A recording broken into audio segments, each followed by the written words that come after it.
Now, typically, the first and only rule about Fight Club is you never talk about Fight Club. Well, we're breaking that rule today because honestly, deep down, we don't care. So we decided to find the best sports fights that we could remember and put them together. Round one. Fight. Now, these are personal favorites. We didn't go in a list, numerically of the fifth best, the fourth best, all the way to the first. And there's a couple that I think some people may have either not seen or have forgotten about. And I'm going to kick this off. I want to get in the time machine and go back to 1974. Okay. Ranger second baseman Lenny Randle, all right, intentionally collides with the pitcher here. And you're going to see what I mean after getting thrown at. And then he makes what I believe is one of the smartest moves if you really want to take a pitcher out. Let's go ahead and play it. As you can see here, this pitch, threw right at him, didn't hit him. Lenny knows, then he bunts to the first base side. Pitcher goes and gets it, and he rocks him. Brought him into the jungle and ripped his arms off. Let's run that one more time. Pile quick. Because again, think about it. He bunted so he could run the pitcher over. He bunted it was a great bunt to do it, by the way. So he bunts it to the first base side, and when the pitcher's running to go get the ball, he's not looking at what? You. So when you do run into him like this, he doesn't see you. Kabam! Just like that. And all right, so the umpire called him out. We got a nice scrum. This is a baseball fight, all right? This is what the fights need to look at. Not a bunch of pretty boys staring at each other, talking about why my ride's better than yours or, what happened on The View last weekend. Hey, where did you get those clothes? At the toilet store? It's an old-fashioned fist fight, and we need more of that in baseball, in my Let's opinion. make baseball great. Make baseball great again. First of all, what a phenomenal fight. What a great place bunt. And just think about it nowadays, all right? Think about if we had this. Oh, they had this. Everybody can't even bunt but everybody on steroids. Guys can't even bunt. Yeah, you're not even talking about the fight. We're talking about the bunt. What the hell was that, actually? Now I went back and looked at it. But again, I think that's one of the most underrated ones. And it's one thing to have a nice new idea about a way to throw down with somebody. It's another thing to execute it to absolute perfection. The pitcher's lucky he didn't bring the bat with him. That's all I'm going to say. That's why being left-handed in baseball, such an advantage. Such an advantage. Such an advantage. So, my second one, all right? 2003, Game 3, ALCS. This is when the Yankees-Red Sox rivalry was just at its peak. All right, Pedro had gotten knocked around a little bit. He had thrown at a guy. He hit him. And look, Pedro said 90% of the guys he threw at, he did on purpose. He said it's 9 out of 10. I'm hitting you. So they knew they were throwing at him. He's talking trash to Jorge Posada in the dugout. Jorge saying, "Throw it at me, big boy." And then went back and forth. And then you get this. And to be honest with you, do I think Roger was trying to intimidate Manny Ramirez with his pitch? Yes. Do I think he was trying to hit him? No, because if Roger Clemens was trying to hit somebody, he wouldn't throw the ball here. But this led to a fight where you had the new age versus the old school. Let's play the clip. Like if Roger wants to hit you, he's not throwing it there. No. He's not throwing it there. Is that Manny? Yeah, that's Manny. I'm not throwing at Manny either. So Manny takes that personally, obviously. Guess what, Roger? You're not coming to my birthday party anymore. You're not coming over to my house for a barbecue. They're coming out, talking trash, bench is clear, here we go. You love to see it. Old school baseball, Yankees, Red Sox, everybody's pissed. And Don Zimmer goes to get Pedro. Now, a lot of people gave Pedro hell for this. Here he goes. He grabs Don by the head, gives him the old Tennessee turnaround, throws him on the ground. Now, Big Papi doesn't even know what's going on. A lot of ageism happening during this play. But if you're Pedro Martinez, what else are you supposed to do? I mean, you've got Don Zimmer, the bull in the china shop, out there just had a flashback, ran right at Pedro. What are you going to do, just let him run you over? No, all he did was grab him by the head and put him down. With the easy way out, to be honest with you, the safest way you can what are you going to do, beat up a remove. I mean, would I be obsessed if he hit him with a Ricky? No, I wouldn't. I mean, you put yourself in that ring. There's a graph people make. You mess around, right? As you can see, the more you around, the more you're going to find out. You're going to find out, right? Yeah, but we don't need Pedro Martinez out here. I'm not condoning beating up old people, but I'm just saying if you feel like you're still young enough to come over here and challenge me, then you know what? You should have known these lessons by now, right? Show them the graph. The graph, right? Yeah. You mess around, right? Then for this 8 level, you're going to find out. I remember that fight. All of that for a pitch that wasn't particularly close. No. You at least need to have to duck out of the way. Sometimes it's like when you're like pissed off at somebody or your significant other and like you're going home and you don't really want to talk about it, but you can't not talk about it. Like it's just steaming and steaming. And at some point, just something sets you off. Like, I don't know, maybe you didn't put the napkins where they're supposed to be. Maybe you left the cabinet with the bowls and the cups open. Oh, it's getting personal. Are you okay? I'm sorry. Can you stop breathing so loud, honey? You all right? Are you okay? Yeah. I'm going to call Reed. Sure. Need to talk to him. Jeez. But in all actuality, like at some point, you just got to get it out. Like you get it out. All right, here we go. Warning, warning.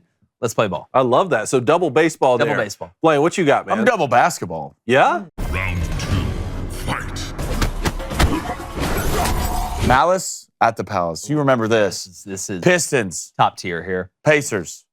Everybody hates everybody in this game. Yes. Ron Artest, Tayshaun Prince, Richard Hamilton. It all starts. This is when Ron Artest's career kind of got tarnished. Excuse me, after sir. this. His name's Meta World Peace. Please. I don't care. Please His name's don't Ron name Artest. Ron The Artest. Guardians aren't the Indians. This is just how it works. Ben Wallace. All right, I believe it started with Ben. Go ahead and run it. Started with Ben and Ron Artest. I love this Pistons team. That's a foul. Here we go. Ben, Here we why go. are you tripping? Here we go. Love that. Get him, Ben. Yeah. Now playing around. Look at my fro. NBA Jam. Like, dude, I would not Good. want to fight Ben Look at Wallace. Tayshaun being the grown-up. I would not want to fight Ron Artest, but I definitely would not want to fight Rasheed Ben Wallace, who's an absolute dog. Here we go. Here we go. Come on. Steven Jackson. Steven Jackson does not look at Ron. This is where it happens, right? We talk about the graph.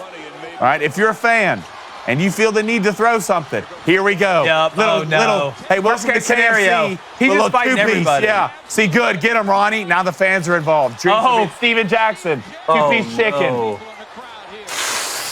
God, Welcome this is to bad. it. I know I look small on the court. This What's is up? bad. I'm 6'8". The best one's Jermaine You're O'Neal on the fighting court. fans, man. Like, Deserve it. Deserve it.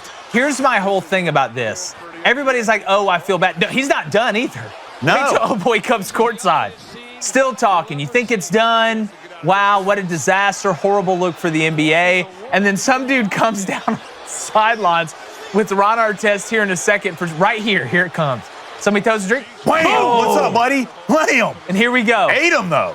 Here we go. Ate him like a champ. Ate him, though. Then Jermaine O'Neal hits one person. I'm pretty sure he dies later on on the court. So here's at first, you think, oh my goodness, those poor fans.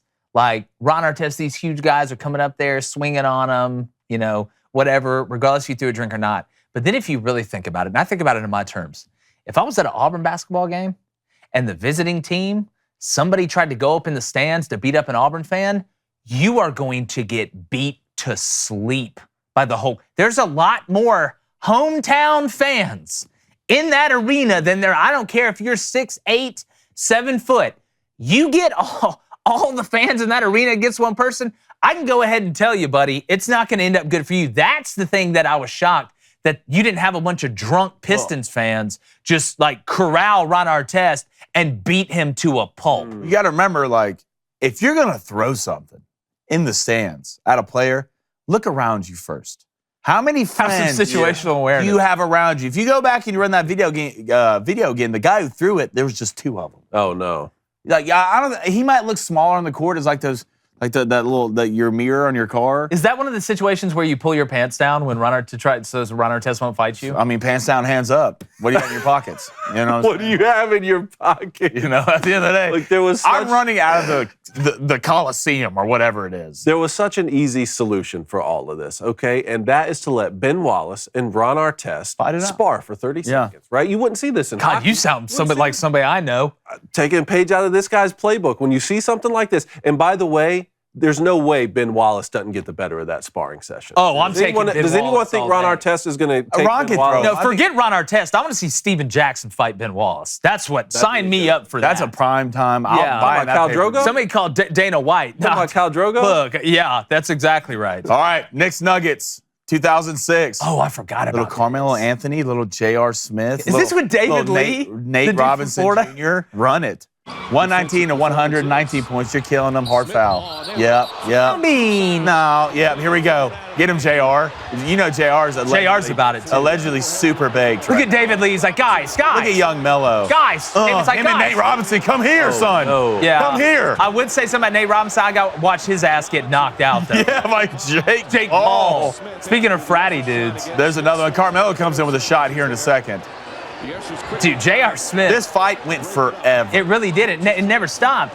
Is Marcus Camby on here? Was Marcus Camby with the Knicks? Oh, there it is. Woo! Here we go. Here we It's go. not done. Great tackle. Great trip. Is that Grayson Allen's father? Here we go. Still going. Look at JR. Still going. Where you going, JR? No, it's Collins, yeah. Here we go. Look at the coaches, man. It's always sort of the Please coaches. They're like, stop. please, guys. I mean, I didn't think the foul was that bad. Like, Nate's doing too much, though. It's all about context. Yeah, Nate's how are the doing too emotions of the much. game? How are the emotions of this rivalry? It's always the littlest guy. Look at David Lee, 42. He's like, guys, listen, my dad brought Capri Suns. Guys, everybody relax. What a fight. That was Young a great Mello, one. man. Those are two good ones. Young Mello. He comes in with a Ricky here in a second. What'd you say to me? Yeah. What'd you say to me? Look at Wait. Allen. Oh, Oh, that's Mello. Yeah. That was a go. Oh, boy wanted him. 20 wanted Look him. at Nate. What's Nate doing? Yeah. Someone come get their son. Yeah, somebody come get Nate Robinson before Jake Paul beats him up. I had forgotten about that one. Yeah. That's a good one. What's the biggest summer secret to great looking, glower summer complexion? It's having great skincare products from our friends at Genucel. Sun, humid, dehydrated skin, covered in dark spots, and even puffier bags under the eyes. It's a problem for all of us. Everybody's got their own little thing. All right, Genucel's beautifully curated summer essentials package is a limited edition package that includes their one-of-a-kind Ultra Retinol Super Moisturizer. Their Ultra Retinol is a powerful plant extract alternative to retinol without the harsh side effects, and is perfectly safe to use in that summer sun. Men or women, doesn't matter, all right? You want great skin regardless. Plus, you'll get Genucel's classic skincare therapy for under eye bags and puffiness, and concentrated vitamin C serum to nourish your skin for a visibly clear complexion with a glow that will get you compliments everywhere. I love the dark spot corrector for all the time I spend outside in the summer like we did yesterday. Was outside with the animals grilling up a storm. Shout out to all the red snapper fish out there, best eating fish. I'll die on that hill. Go to Genucel.com. That's GENUCEL.com/booster right now to get your Genucel Summer Essentials package. We've had a ton of people in the Booster Club that have gotten it, said they absolutely love it. And just in time for the summer, every subscription order includes a customized summer spa gift box, absolutely free. That's Genucel.com/booster. Genucel.com/booster. Do it now because you've got skin in the game. Round 3. Fight. All right, 2 fights here. Let me go. take you to August 4th, 1993, Rangers, White Sox. Oh, yeah, Nolan yeah, Ryan yeah. on the mound. You know where I'm going with this. Nolan Ryan, age 46, by the way. And you got a 26-year-old Robin Ventura at the plate. Let's just run this really fast. This is so great. 11-game hitting streak after a single. Yeah, early in you the gonna pitch wear is that way one. in. First pitch of his second at-bat. Here we go. I got to give Robin credit. Why are you? What's that's the move? That's your strategy? You went groundhog? You went with the Nolan groundhog? Ryan, 46, come here. Strategy, right? You're a hitter. What do? You go out there, you throw your helmet right at him. Make him then grab you it, hit 'em. then you hit him. Very hit 'em. easy. I will say this though, 46-year-old Nolan Ryan, country 46. strong. Nolan Ryan's out there still throwing like 100 in his 20th year in the league. There's a lot of generations of country strength in Nolan Ryan. But you know what they said?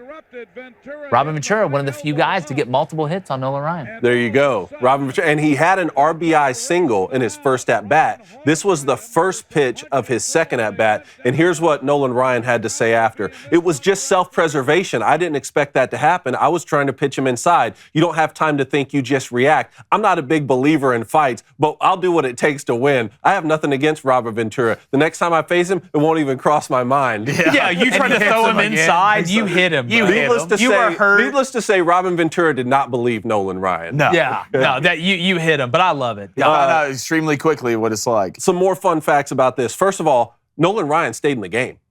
Nolan Ryan stayed in the game. Robin Ventura got tossed. White Sox manager Gene Lamont got tossed. Nolan Ryan stayed in, pitched 7 innings as the Rangers beat the White Sox 5-3. That has to be Shapiro's favorite fight. It has to be. Ventura was the only batter Nolan Ryan hit in 13 games that season. Nolan Ryan plucked 158 batters during his Hall of Fame career. That was the final one That was the last batter way. that he hit. That's what I saw. One fan in attendance of this game was future White Sox star Paul Konerko. Nice. No way. He said, Paulie and I K. remember every inning after that, the whole place was chanting Nolan for what seemed like an hour. He was. Paul And then dropped tanked. Last Yeah, fun fact about this fight here. Robin Ventura made his managerial debut for the White Sox in 2012. Who were they playing? The Rangers. The Rangers.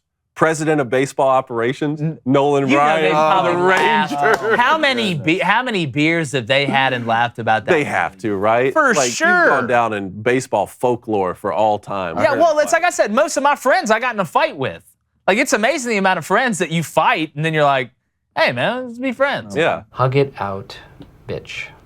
That is what men say to each other after a fight. Yeah, Maybe you need to start being a better friend. Be honest. Hey, that's what guys can do that. that's Guys true. can just get in a fist fight. See, that's the difference between men and women. Like, ours is physical. Like, once you get past the physical part, look, we're cool. The mental, No, like the mental games. we're of not like, out here plotting for 3 weeks. Yeah, You know? that's exactly We're not- right. We're not. I always say the dad leaves. All right. My second fight, I'm going to the NFL here, okay? I'm going to the NFL. Week 11, 2019, It's assault. divisional rivalry. Yeah. Steelers, Browns. You guys know what I'm talking about. Yeah, I watched Myles this live. Garrett, Mason Rudolph, 8 seconds left in regulation. Let's run the clip. The thing I can't believe about this most, the Browns are winning. It's 66. Can I get some help here, bud? Yeah. Look at Pouncey. Pouncey's in there. Yeah, Pouncey's from that Florida team when half of them allegedly were murderers. Oh my goodness. This was, to me, this is without a doubt the most dangerous one. Like, all right, so, you're scrapping on the ground, that's one thing. When you start taking off helmets Look at that. and trying to hit somebody with it, like that's, again, tempers are flaring, like you'll kill somebody, like for real.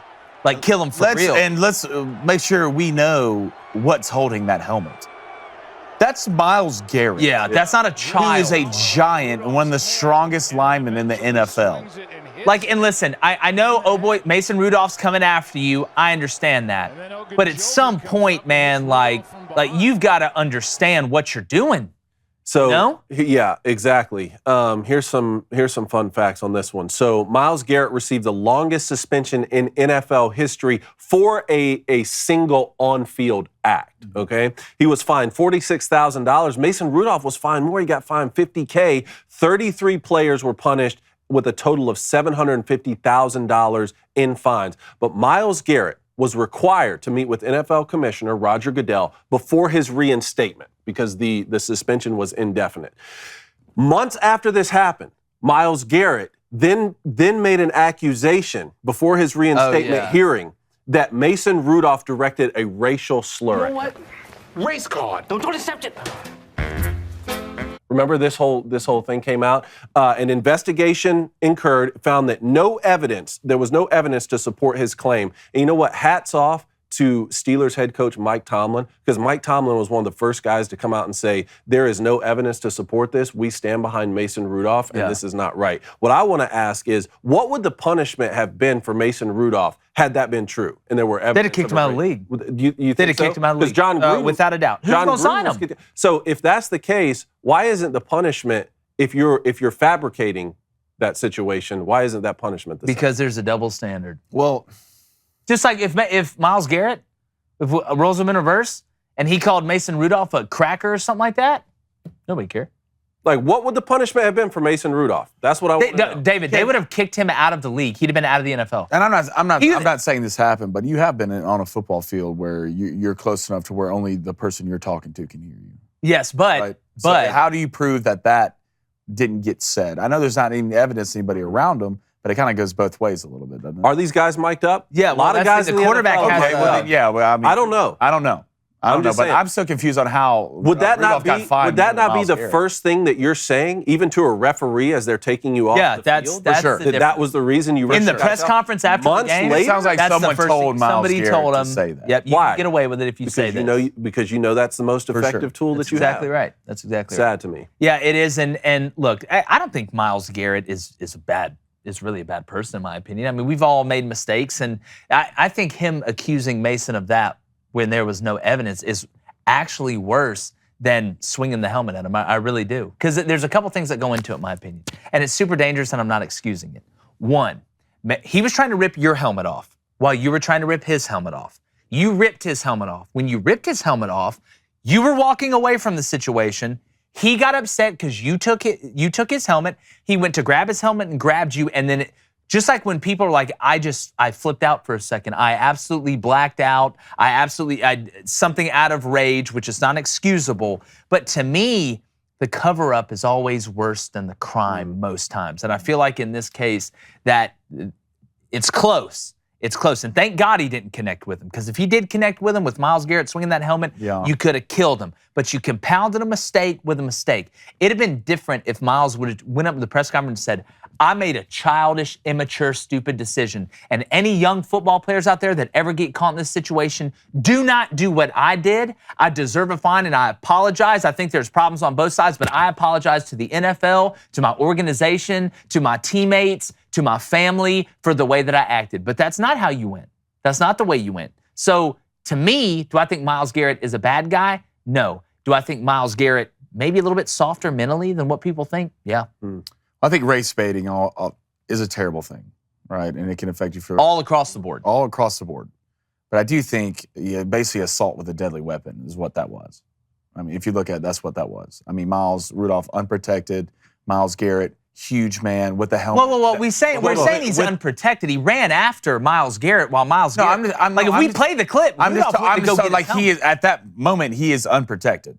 Like when he's getting in that fight, he's unprotected. You grab that helmet and try to use that weapon at his what? The place where he's unprotected. Run the clip back real quick. With Nolan Ryan. We just talked about with Nolan Ryan, uppercutting Robin Ventura in the face, right? Those guys later, when he made his managerial debut, they might have gone out for drinks and laughed about it after, right? Because like Jake said, a physical altercation in the heat of the moment, you can, as long as you're not like physically impaired for and Robin Ventura ran at Nolan Ryan. But like if you made up the fact that I said a racial allegation to you, something that I could never come back from in my entire career or life, like that's something you and I can't go have a beer after that.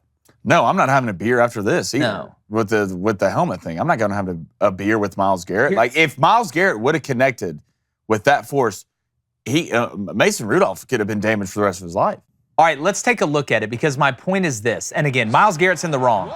So when you take it back to when they first, they're on the ground, then they get back up, they're both reaching for each other's helmets. Mason's hand slips off of Myles' helmet. Myles has a hold of Mason's helmet. Here we go. They're going to the ground. Play should be over. Mason's upset, trying to grab his helmet. Myles grabs his helmet. Pulls it off. Right here, you're getting pushed away. So then I'm getting pushed by an NFL offensive lineman, number 66, okay? He's inside my pads, and now Mason Rudolph, who's not exactly Peter Dinklage, is running at me, and it's 2-on-1. He panicked. And he swung the helmet. To be honest with you, I think he would have swung his right hand even if he didn't have a helmet in it. He happened to have a helmet in it. It's not an excuse, but let's not act like Mason Rudolph didn't go back to get some more. All right, he's not totally, and in my opinion, when you watch the tackle at the end, Mason Rudolph starts fighting him before Myles starts doing anything with him. So while Myles is the bad actor in this, and I will agree with, and I do not condone it, there's a reason Mason Rudolph got fined $50,000. Fined more. Yeah. Good on the offensive line. For what? For starting a fight and then he got fined more than after what Myles Garrett just did. Makes no sense. That's what I saw at all. 46,000 to 50,000. Makes no sense at all. So let me ask you this: if somebody starts out, I'm just using a different example. If you go to a bar and another guy's at the bar, all right, and another guy runs up to you, you don't know him, and starts a fight with you, and you punch him and knock him out and kill him, whose fault was it that happened? Well, did he try to hit me or anything? Yeah, starting a fight with you, yeah. Running up to you, trying to grab you. Okay, that's self-defense. But you say Mason Rudolph started this fight? Yes, I am. I'm saying he started a fight. Watch the whole fight. Watch it on the ground. Obviously, it was roughing the passer. That got called. It was obvious. weight on it. That you don't do. It was a deliberate move by Miles Garrett. So every time right? there's roughing it's a a passer, deliberate. you No, start a fight. obviously there was something going on between this. There's obviously a cheap shot, roughing the passer, threw all of his body weight on him. On that, you're an NFL player, so you know what you're doing. So now here we go. You grab my helmet, I grab your helmet. So now it's Mason Rudolph's fault when this dude literally ripped his helmet off and tried to hit him in the face with it and didn't get suspended, didn't get fined more than Mason Rudolph. You played football at a high level. Mason Rudolph grabbed for his face mask first. When somebody grabs for your face mask, what do? You grab for their what? Well, You grab for their face mask. For That's sure. typically what happens. But it depends on what's going on. I mean, All if you cheap shot me with the legal hit, then yeah, let's go. You're telling me right now. I don't think that was that big of a cheap shot, man. Look, it's insane to me that Mason Rudolph would get fined more, but they have to be taking into account the games missed. So Myles Garrett was fined $45,623. That's oddly specific. Mason Rudolph was fined $50,000, but then again, Myles Garrett missed the rest of that season. Yeah. This was week 11. There's a reason for that. Yeah. No, So maybe again, they're I'm taking not into condoning. consideration his. Yeah. I don't know how the salary worked out. I'm not condoning what Myles Garrett did. What I'm saying is he's the guy who did the right thing was number 66, who was trying to push Myles Garrett back. He wasn't trying to dump Myles Garrett. He wasn't trying to punch Myles Garrett. He was trying to separate Myles Garrett from Mason Rudolph. That was the only guy who made a good decision in this was 66, in my opinion. So this was argued back and forth. I think there's multiple ways I think you can logically argue it, but tell us, do you think that Mason Rudolph should have been fined more than Myles Garrett? And who do you think started the fight? That's what I find interesting because it's kind of like one of those, well, if you see a donkey, then you're old, but if you see a horse, then you're young. Those optical I just illusions. love offensive linemen. They're the best. They are. Offensive linemen. Like I said, there's one position group that if gun to my head, I'd have somebody do my taxes on the football team. It's those guys, hands down. So tell us what you think. Make sure you subscribe and check us out every weekday morning, 7:30 to 9 a.m. Eastern.